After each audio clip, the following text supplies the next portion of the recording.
So, again, like for those of you who know me or maybe you don't, I really enjoy playing games that have a really, really good story. That's like kind of my shtick here. With the exception of like Sunday night is Baldur's Gate with a friend, but then again, like for those of you who are familiar with Baldur's Gate 3, the story is actually like fantastic. I just happen to be playing that co-op with a friend. But Tuesdays and Thursdays, it's just you, chat, me, and then some banging game with a great, fantastic story, great characters, like... We got a whole list, so we got a lot to work through. Portal happened to be on the list. I've never played Portal before. This was entirely a first for me, so I did not know what to expect. And when we get to the end, mod David Vero uses the power of artificial intelligence to kind of generate some questions that are kind of tailored more toward the game, so it's not just like, how's the story, how's the character sort of thing. So if you guys want to stick around, I'm going to give my thoughts on that. And then we will go ahead and pop a raid on somebody and then call it quits because I have to go to work in the morning. So, all right.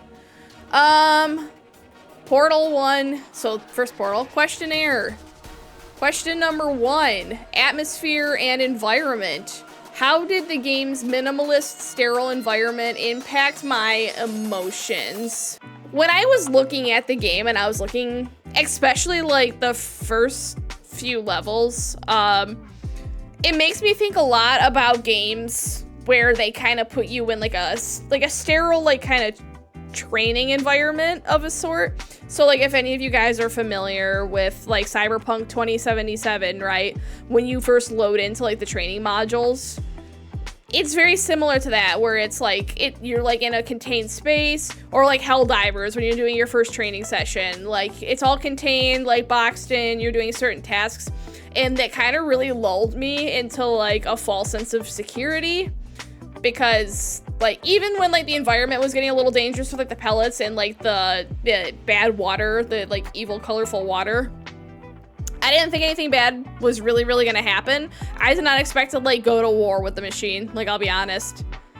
But once that thing was like deploying me into rooms where things were shooting at me, I was like, this is like low-key kind of this is not good.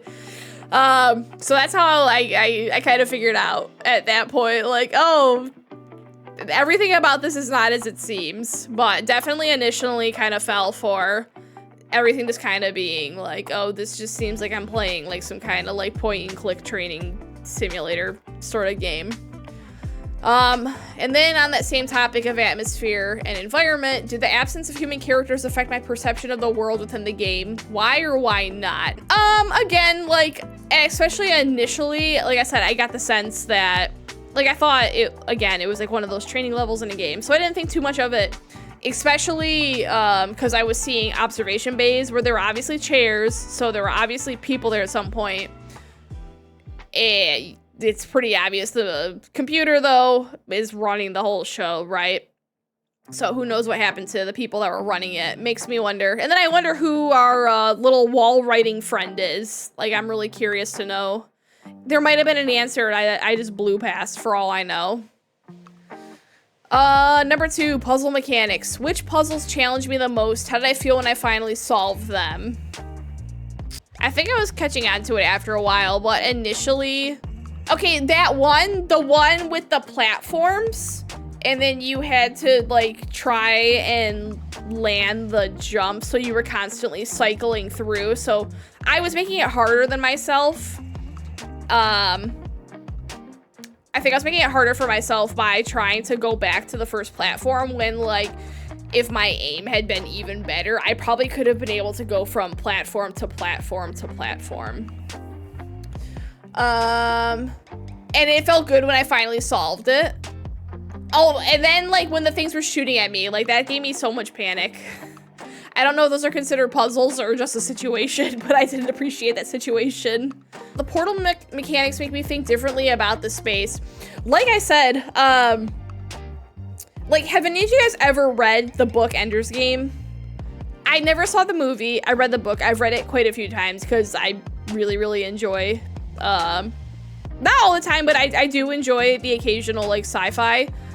Ender's Game is just fantastic, and it makes me think exactly of like when they were simulating zero gravity for the first time with the kids, and they were like freaking out because they were trying to like orient themselves to whatever they thought up was, like whatever like should have been the ceiling of like whatever like room or container they were in. And then like that's why Ender, like, he caught on really quickly that like you're not orienting yourself to like the room like basically like wherever your head is pointing, like that has become up. And so like that's how he became so good at like navigating through zero gravity space. And I was kind of getting like that feeling as I was using like the portals and stuff, because I had to think a little bit differently, because it's not just a basic platformer. Like you gotta get creative about like where you're like shooting the portals.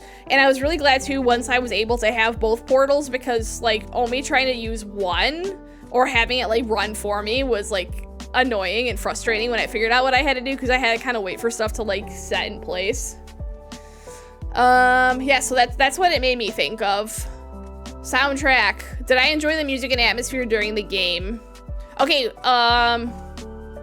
short answer, the music didn't really click with me until the ending song, which is what you said, David.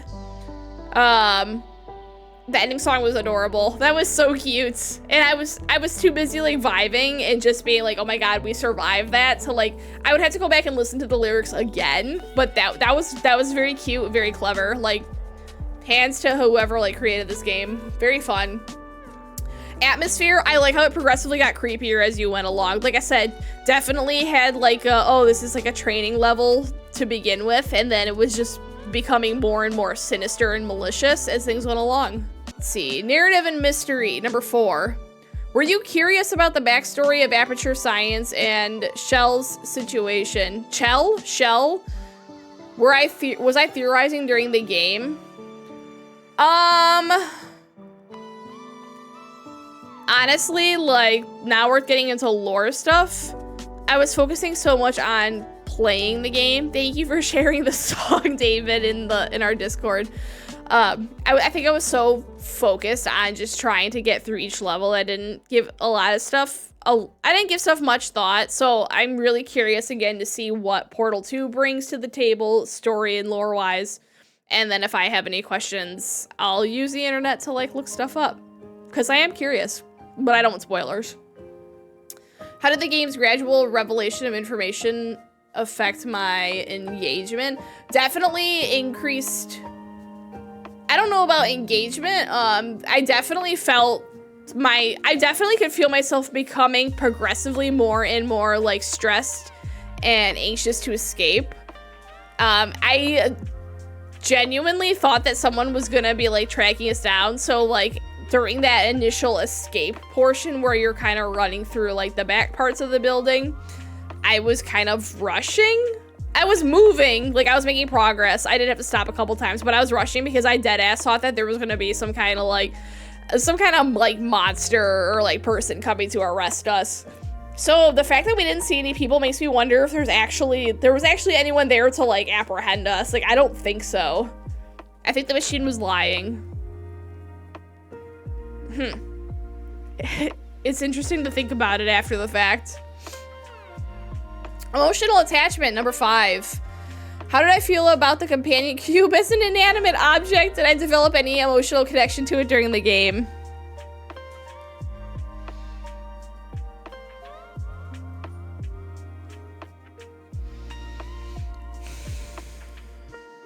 It's silly.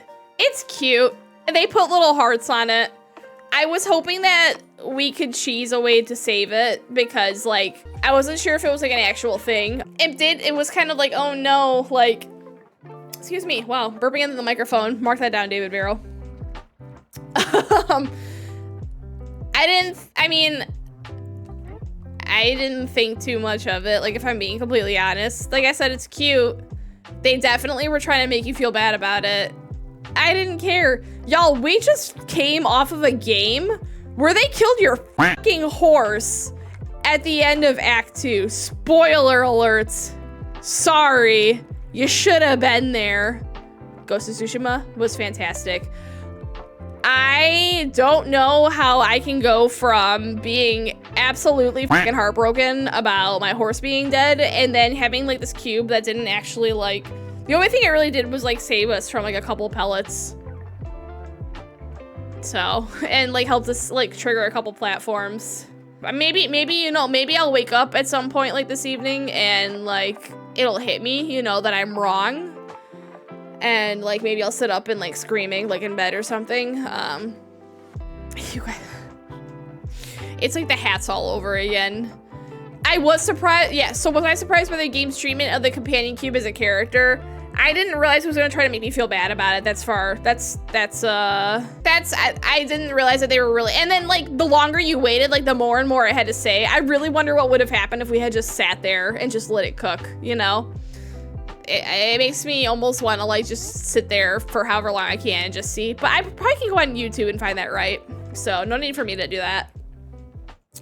Number 6, ethical dilemma. When I disabled or destroyed the turrets, did I feel conflicted? Was I ever hesitant to harm them considering their seemingly innocent personalities? Absolutely freaking not. Absolutely not. Nope. 0. Those motherfuckers shot me. Don't care. Bye, Felicia. They were cute, but it's like, you know, if I like, I don't know, if I like duct taped a ton of like knives to a child and then like, that's not the same thing. I don't know what I'm saying. Heartless. That's right. Yep, nope, didn't care for that because those things shot on sight. So I was simply returning the favor.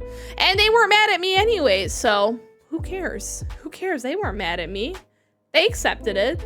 They knew what they were getting themselves into. 0 compassion except for horses. Horses and dogs. And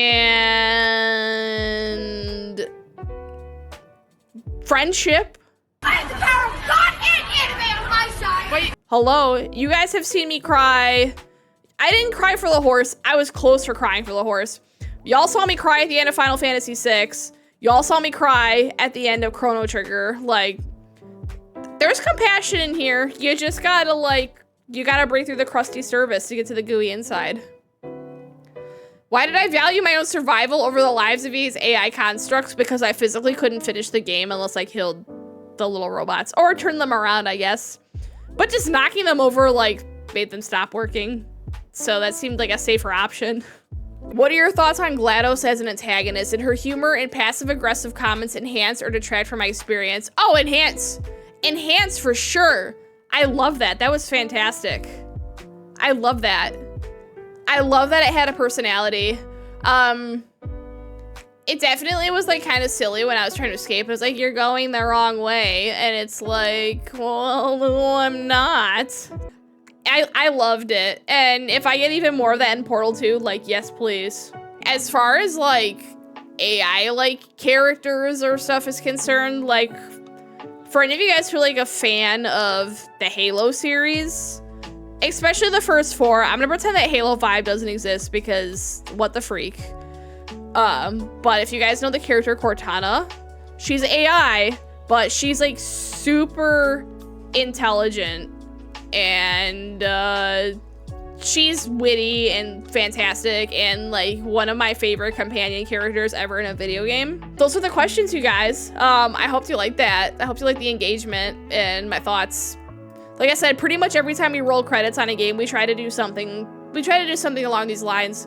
I think the only one that we might have missed so far. Guys, thank you so much for watching my playthrough of Portal. It was a real treat and a pleasure to get to play that game. Leave a comment down below. Let me know what you thought of the Let's Play, this Q&A. How would you have answered some of those questions? Let me know down below. In the meantime, leave a like, comment, subscribe. See you in the next one. Peace.